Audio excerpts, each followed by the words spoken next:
Assalamualaikum warahmatullahi wabarakatuh. Alhamdulillahi rabbil alamin. Innal hamdalillah nahmaduhu wa nasta'inuhu wa nastaghfiruh wa na'udzu billahi min shururi anfusina wa min sayyiati a'malina. May yahdihillahu fala mudhillalah wa may yudlil falan tajid lahu waliyyan mursyida. Asyhadu an la ilaha illallah wahdahu la syarikalah wa asyhadu anna Muhammadan abduhu wa rasuluh. Allahumma sholli wa sallim wa barik ala sayyidina Muhammad wa ala alihi wa ashabihi ajmain. Amma ba'du, yang kami hormati dan yang kami muliakan kepada seluruh para pendengar kami di mana saja kita berada yang sedang sibuk dengan kesibukan masing-masing. Mudah-mudahan itu semua adalah kebaikan dan diterima Allah Subhanahu wa taala sebagai ibadah. Kemudian yang kami hormati kepada pimpinan, karyawan dan karyawati, khususnya penyiar kita bersama Boru Nasti yang selalu setia mendampingi. Mudah-mudahan kita semua tetap tercurahnya rahmat dari Allah yang Maha Pengasih dan perlindungannya yang Maha Kuasa. Amin ya rabbal alamin. Mari kita panjatkan syukur alhamdulillah. Dengan bersyukur insyaallah kita hidupnya akan makmur. Dengan bersyukur itulah kebahagiaan yang tidak terukur.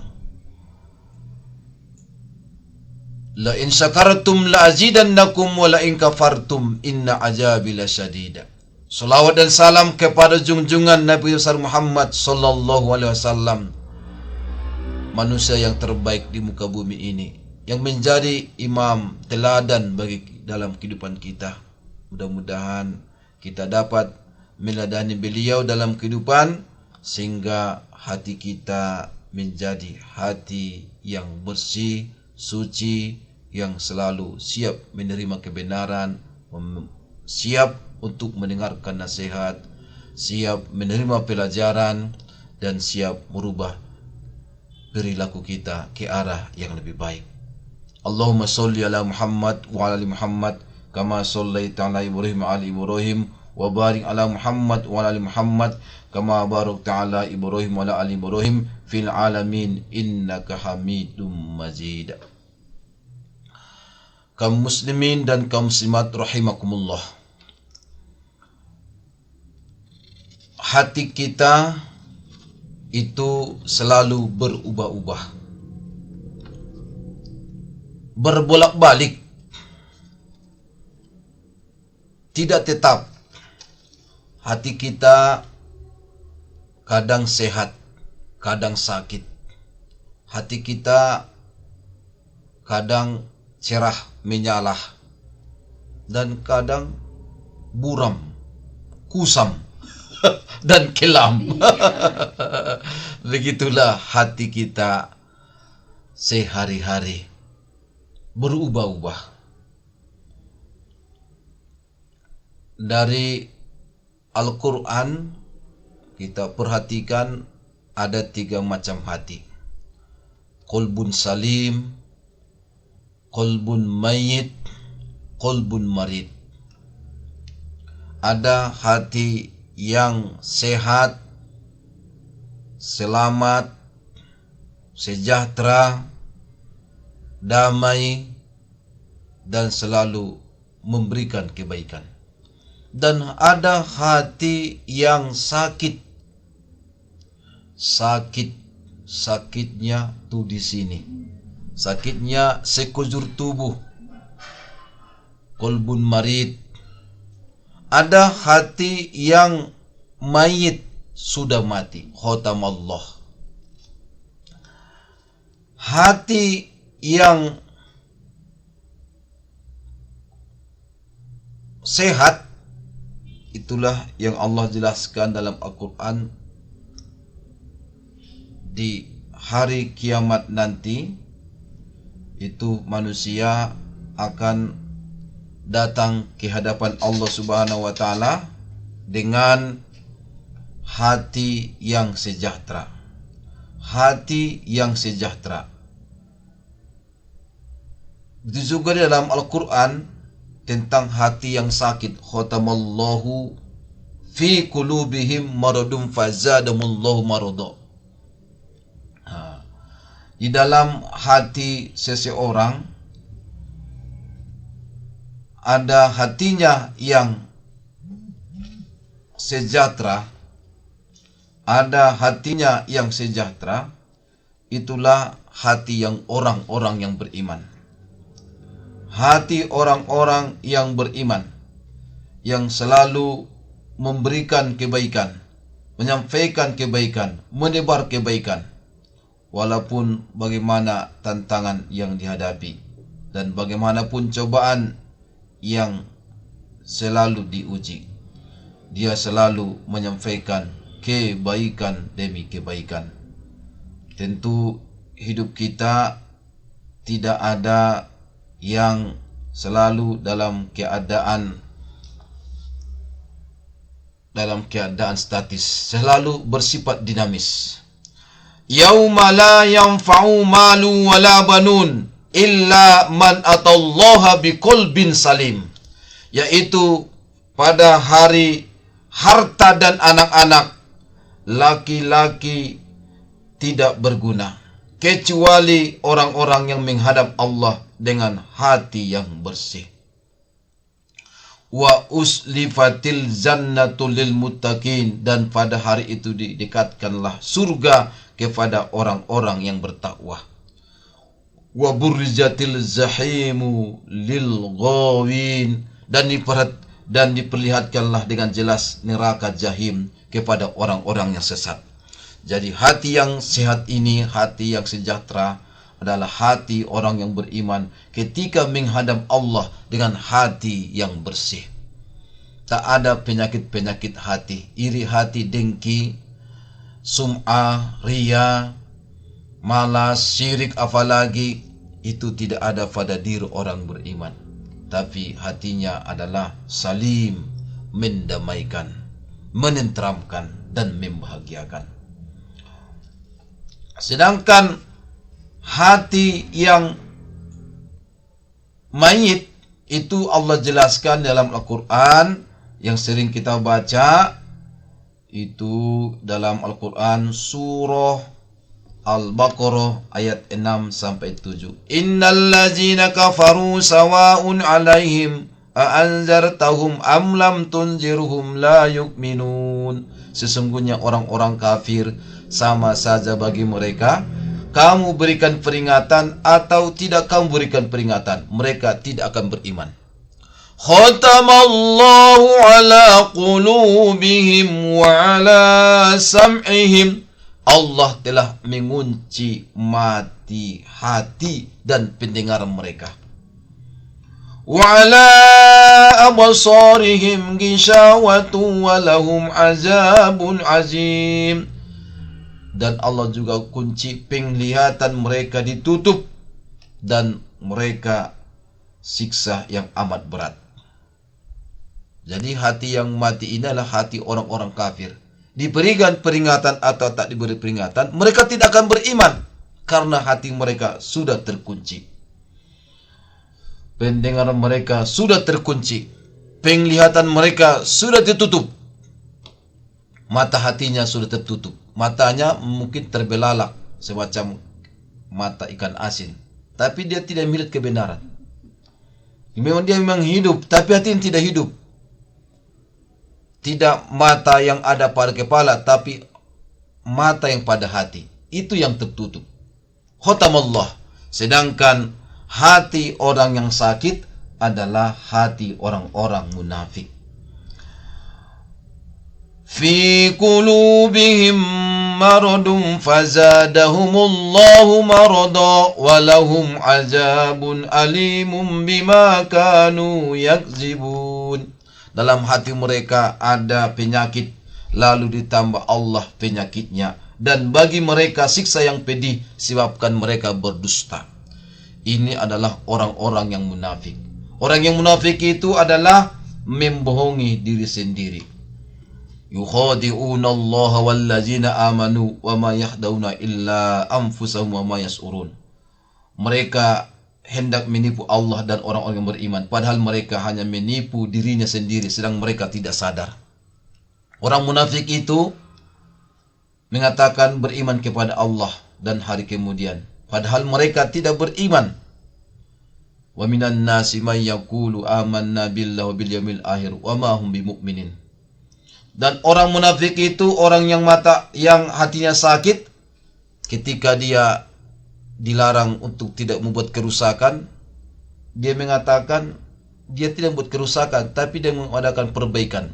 Tapi pada dasarnya mereka adalah orang-orang yang membuat kerusakan, tetapi mereka tidak sadar dengan kebijakan-kebijakan yang dibuat oleh mereka. Dan ketika diajak dia untuk beriman sebagaimana orang-orang sudah beriman, maka dia akan mengatakan, apakah saya akan beriman seperti orang-orang bodoh itu? Padahal dialah orang yang bodoh, tapi mereka tidak tahu. Dan ketika dikatakan kepada mereka, berimanlah, lalu mereka katakan mereka tidak beriman. Tetapi ketika mereka bertemu dengan setan-setan dan pengikut-pengikutnya, mereka pun mengatakan, sesungguhnya kami sependirian dengan kamu, kami hanyalah berolok-olok. Ketika bertemu dengan orang yang beriman, mereka katakan mereka beriman. Ketika mereka bertemu dengan setan dan pengikut-pengikutnya, mereka katakan mereka hanya berpura-pura beriman. Mereka hanya melakukan olok-olokan. Maka Allah balas olok-olokan mereka dan membiarkan mereka terombang-ambing dalam kesesatan mereka. Mereka itulah orang yang memiliki kesesatan dengan petunjuk, dan tidaklah beruntung perniagaan mereka, dan tidaklah mereka mendapatkan petunjuk. Itulah 3 macam hati yang diterangkan Allah di dalam Al-Quran. Hati yang keras, hati yang mana ini? Ini bisa jadi hati yang sakit, sudah mulai terkunci. Hati yang keras. Hati yang keras itu ada dalam Al-Quran. Hati yang keras ada dalam Quran. Ini juga sering dibaca oleh pendengar kita ini. Sering baca Al-Quran. Summa qasat qulubukum min ba'di zalika fahiyal kal hizarati aw asaddu qaswah. Kemudian setelah itu hatimu menjadi keras seperti batu, bahkan lebih keras lagi. Di dalam Al-Quran surah Al-Baqarah ayat 74, Allah jelaskan hati yang membatu. Hati yang keras, sudah seperti batu, ditokok doting, mambal, dan sudah agak susah kita melembutkannya, karena hatinya sudah keras. Summa qasat qulubukum min ba'di zalika fahiya kal hijarah au asaddu qaswah. Kemudian setelah itu hatimu menjadi keras seperti batu, bahkan lebih keras lagi. Padahal di antara batu-batu itu ada yang mengalir sungai-sungai darinya, dan ada di antara batu itu yang sungguh terbelah lalu keluar mata air daripadanya. Padahal dalam batu itu ada yang meluncur jatuh karena takut kepada Allah. Ada air yang meluncur karena takut kepada Allah. Di mana hati kita ini? Apakah hati kita sudah keras? Di dalam Al-Quran juga, dalam surah yang lain, itu disebutkan Allah Subhanahu wa Ta'ala di dalam Al-Quran surah Al-Ma'idah ayat 13 tentang hati yang keras ini. Apa yang Allah sebutkan? Fabima naqdihim mitsaqahum la'annahum waj'alna qulubahum qasiyah. Tetapi karena mereka melanggar janjinya, kami kutuk mereka dan kami jadikan hati mereka keras membatu. Dalam Al-Quran surah Al-An'am ayat 43, Allah Subhanahu wa ta'ala juga menjelaskan bagaimana hati yang membatu ini. Al-An'am ayat 43. Hati yang sedang membatu. Nauzubillahi min dzalik. Kenapa? Apa tanda-tanda hati yang keras? Apa sebab-sebab hati kita menjadi keras? Dan lalu apa obatnya supaya hati kita tidak keras lagi, supaya menjadi lembut? Saudara-saudariku kaum muslimin dan kaum muslimat rahimakumullah. Hati-hati dengan hati yang keras. Kalau hati kita sudah keras, membatu, sulitlah datang petunjuk kepada kita. Apa tanda-tanda hati yang keras? Yang pertama, bermalas-malasan dalam mengerjakan kebaikan dan ketaatan, serta meremehkan kemaksiatan. Sudah malas sholat, masih dikerjakan tapi malas. Akhirnya sholatnya pun sudah tinggal. Satu persatu ibadahnya makin terurai, tak lagi dikerjakan. Kebaikan-kebaikan yang selama ini dilakukan sudah mulai ditinggalkan. Bentuk ketaatan yang selama ini dikerjakan sudah mulai dilakukan. Dan bahkan dia sudah melakukan kemaksiatan. Dan dianggap kemaksiatan itu tidak apa-apa. Napola biadai. Napola biai. Diremehkan. Tanda hati kita sudah keras. Yang kedua, tidak lagi terpengaruh hatinya dengan ayat-ayat Al-Quran yang dibacakan. Ayat-ayat Al-Quran dibacakan tak punya pengaruh lagi di dalam dirinya. Padahal pembacanya sudah qori internasional. Bacaannya pun fasih, paten. Lagunya mantap, menusuk hati. Tapi kepada hati yang keras, itu tidak membuat hatinya bergetar. Tanda orang-orang yang beriman, apabila dibacakan ayat-ayat Allah, hati mereka bergetar.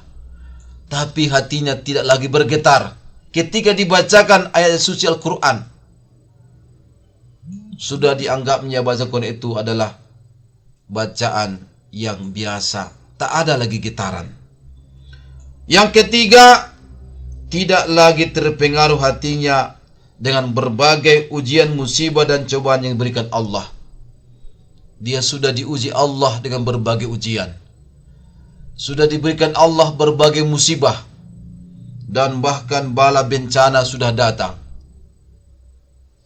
Tidak membuat dirinya mengambil iktibar, mengambil pelajaran. Dia tidak lagi mampu mengevaluasi dirinya. Kenapa ini terjadi? Kenapa ini terjadi? Tanyalah kepada rumput yang bergoyang. Tidak lagi ditanya dirinya. Tidak menjadi bahan muhasabah bagi dirinya. Padahal berbagai ujian, cobaan datang bertubi-tubi. Bala bencana sudah berdatangan. Itu tidak menggetarkan hatinya untuk bertaubat kepada Allah Subhanahu wa ta'ala. Tidak membuat dirinya untuk menyadari kesalahannya, sehingga dia beristighfar mohon ampun kepada Allah.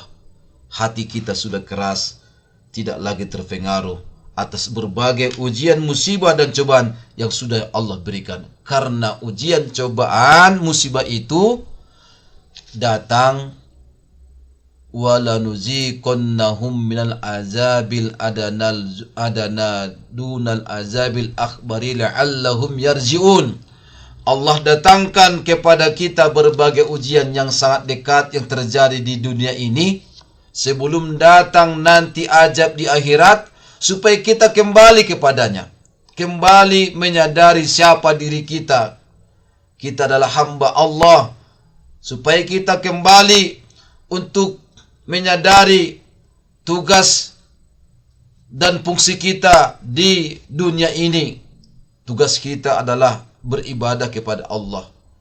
Didatangkanlah ujian, cobaan dan musibah untuk mengingatkan kita, supaya kita la'allahum yarji'un, supaya kita kembali kepada Allah. Zuharul fasada fil barri wal bahr bima kasabat aydin nas. Telah nampak kerusakan di darat dan di lautan yang disebabkan oleh sebagian perbuatan kita manusia, yang tujuannya adalah supaya kita la'allahum yarji'un, supaya kita kembali kepada Allah. Tanda-tanda hati yang keras, tidak merasa takut akan janji dan ancaman Allah Subhanahu wa ta'ala. Allah itu maha adil.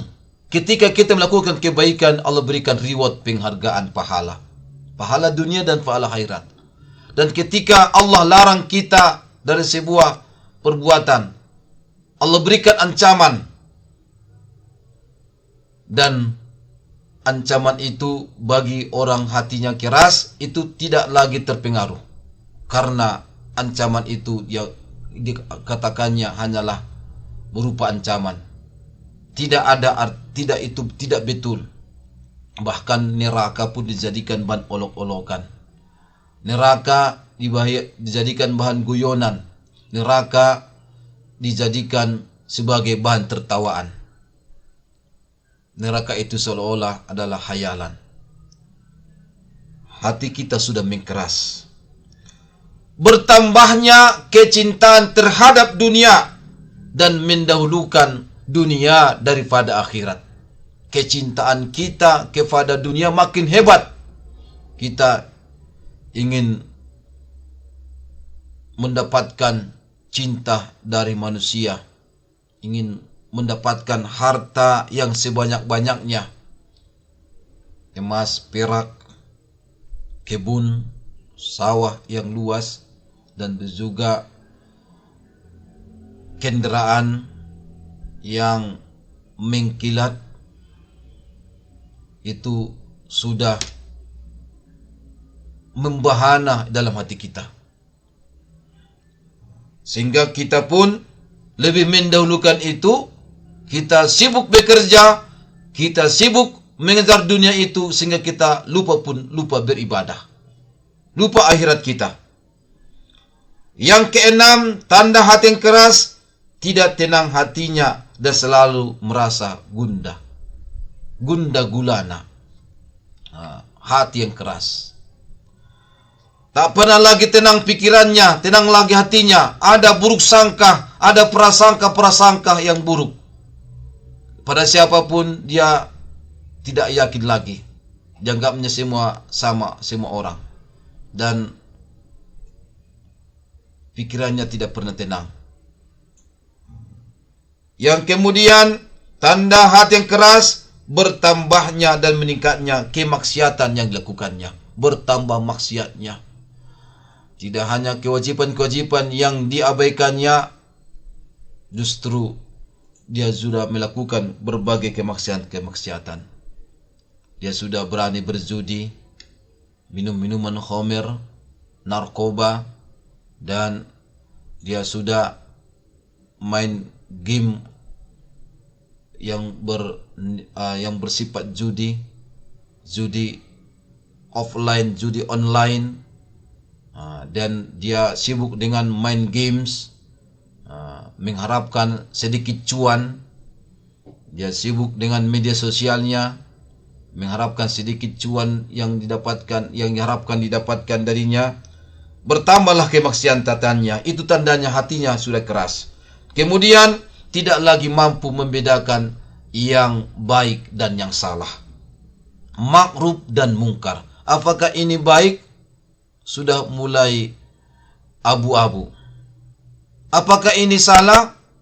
Tak kenalnya lagi. Sudah mulai abu-abu, tak jelas lagi. Antara ma'ruf dan mungkar tak bisa lagi bedakannya, karena hatinya sudah keras. Kenapa hati kita keras membatu? Kal hizaroh. Yang pertama, karena kesyirikan, kekufuran, dan kemunafikan yang ada pada diri kita. Yang kedua, mengingkari perjanjian yang dibuat Allah dengan kita. Kita sudah berjanji kepada Allah, kita akan taat dan tunduk kepadanya. Alastu birabbikum qalu bala syahidna. Kita bersaksi bahwa Allah adalah Tuhan kita dan kita akan taat dan tunduk dan patuh kepadanya. Ternyata kita ingkari janji kita. Kita sudah termasuk orang yang fasik. Kemudian, kenapa hati kita keras? Karena banyak tertawa. Tertawa itu boleh, tapi jangan sampai tertawanya terbahak-bahak dan tak boleh terlalu banyak ketawa. Tertawa itu semacam garam di dalam gulai kita. Kalau seimbang garamnya, enak makanannya. Tapi kalau sudah melebihi garamnya, maka gulainya pun akan terasa asin, ambar, dan kita pun tidak mau memakannya. Tertawa itu bisa mengeraskan hati. Terlalu banyak tertawa mengeraskan hati. Yang keempat, terlalu banyak berbicara. Giotnia disiemiki. Nato layalak. Ma samu-samu kecet nia. Giot mengecet kalak. Gota pia. Isia 24 jam mikrofon ni. Padahal mereka sedang kombur. Sedang melaksanakan dialog. Tapi giotnya isi mik ni. Ini banyak berbicara. Itu mengeraskan hati. Banyak makan. Kekenyangan, kenyang boleh, kekenyangan tak boleh. Kalau kekenyangan kita makan, itu dapat mengeraskan hati. Maka dalam agama kita, perut kita itu dibagi 3. Fasulusul litu'amihi, sulusul lisarobi, sulusul linapsi. 1/3 untuk makanan, 1/3 untuk minuman, 1/3 untuk napas. Kenyang boleh, tapi kekenyangan tak boleh. Karena banyak makan, terlalu banyak makan, terlalu kenyang, itu dapat mengeraskan hati kita. Cobalah kekenyangan kita sholat. Sholat kita tidak khusyuk itu.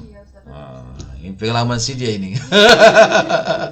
Kalau kita kekenyangan makan, sholatnya pun gak khusyuk itu. Kemudian, penyebab kerasnya hati karena banyak melakukan dosa. Dosa-dosa yang kita lakukan sedikit demi sedikit membukit. Hitam, makin kelam hitamnya. Dan itu dapat membuat hati kita menjadi keras. Sehingga kita pun tak mau lagi mendengarkan nasihat. Kemudian penyebab dari kerasnya hati, lalai dari ketaatan. Kita lagi tidak peduli dengan ajaran agama. Kita tidak lagi peduli dengan akidah syariah. Dan kita tidak lagi merasa diawasi oleh Allah Subhanahu wa Ta'ala. Dan kerasnya hati penyebabnya karena terlalu sering kita mendengarkan lagu-lagu dan alat musik. Alat musik yang membuat kita terlena. Karaokean seharian. Karaokean seharian berjam-jam. Itu bisa mengeraskan hati kita. Tak menenangkan hati kita itu.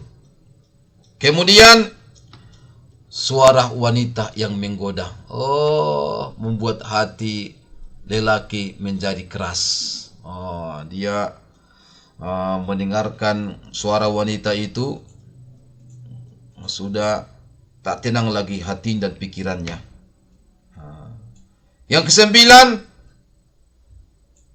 kenapa keras hati? Karena kita sudah melakukan hal-hal yang merusak hati. Terlalu banyak kita bergaul dengan manusia, dengan apa saja, dengan macam-macam manusia. Bergaul itu kita bebas dengan siapa saja. Tapi jangan sampai kita terlibat dalam pergaulan bebas. Bergaul itu berteman, kita dianjurkan untuk pilih-pilih teman. Pilihlah teman yang baik, karena teman yang baik itu akan mempengaruhi kebaikan kita. Sebaliknya kita berteman dengan teman yang buruk, lama-lama kelamaan, dia pun akan mempengaruhi diri kita dan kita pun terbawa-bawa. Banyak berangan-angan tulul amal. Banyak berangan-angan. Angan-angannya setinggi langit, setinggi di langit, dan angan-angannya tak bisa terjangkau. Itu membuat hati kita keras. Kekenyangan, banyak makan membuat hati kita keras. Banyak tidur. Tidur lagi, bangun, tidur lagi, bangun, tidur lagi, bangun lagi, tidur lagi, bangun lagi. Basurip dia. Banyak tidur itu bukan menyehatkan, tapi membuat hati kita keras. Kemudian tergantung kepada selain Allah.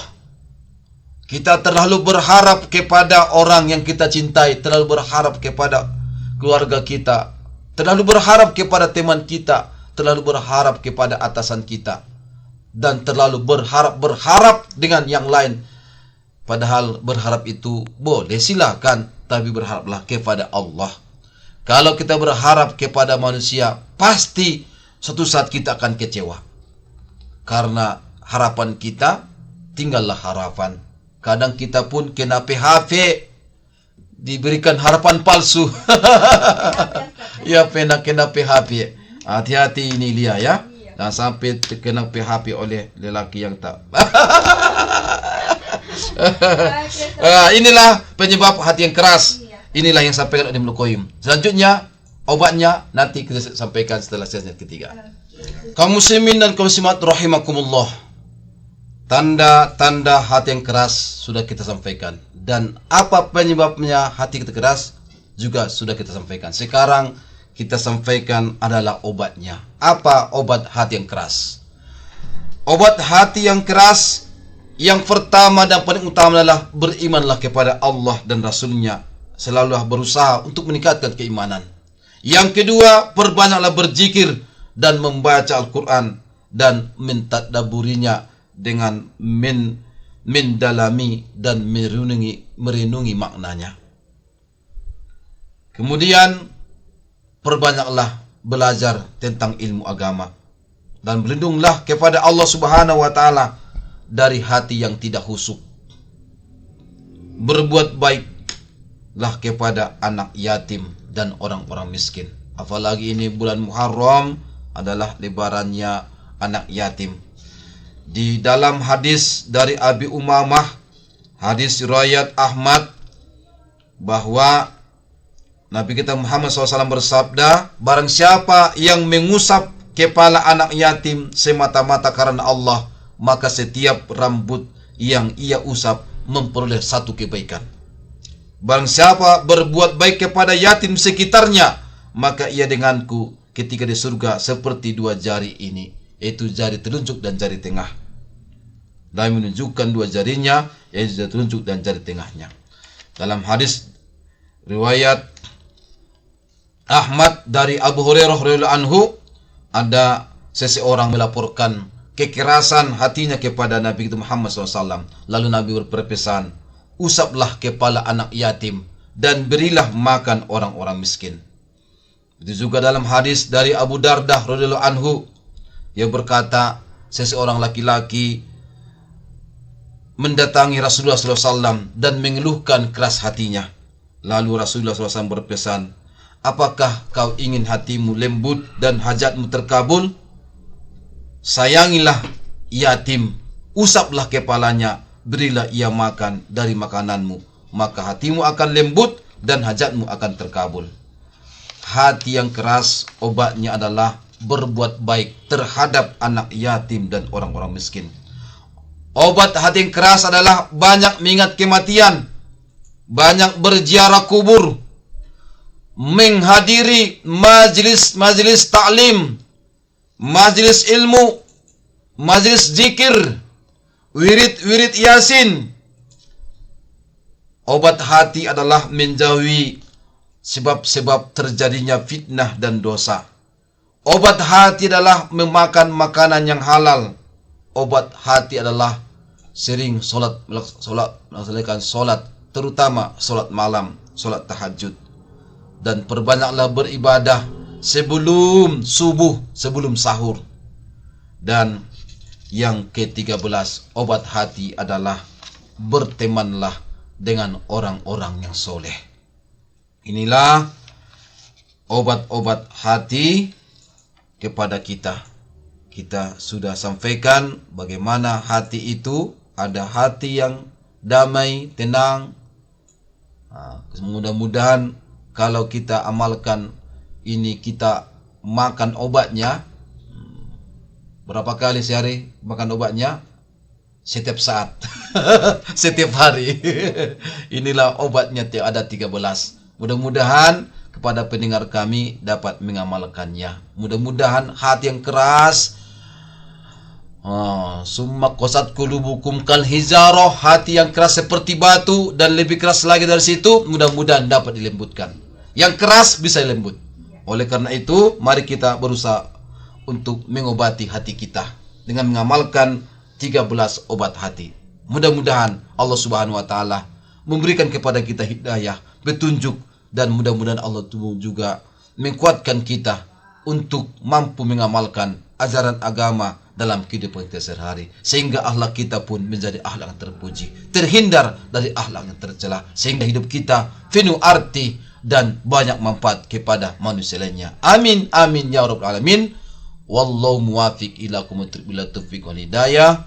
Usikum nafsi bitaqwallah. Nasrun minal fatun qarib. Wa basyiril mu'minin. Assalamualaikum warahmatullahi wabarakatuh.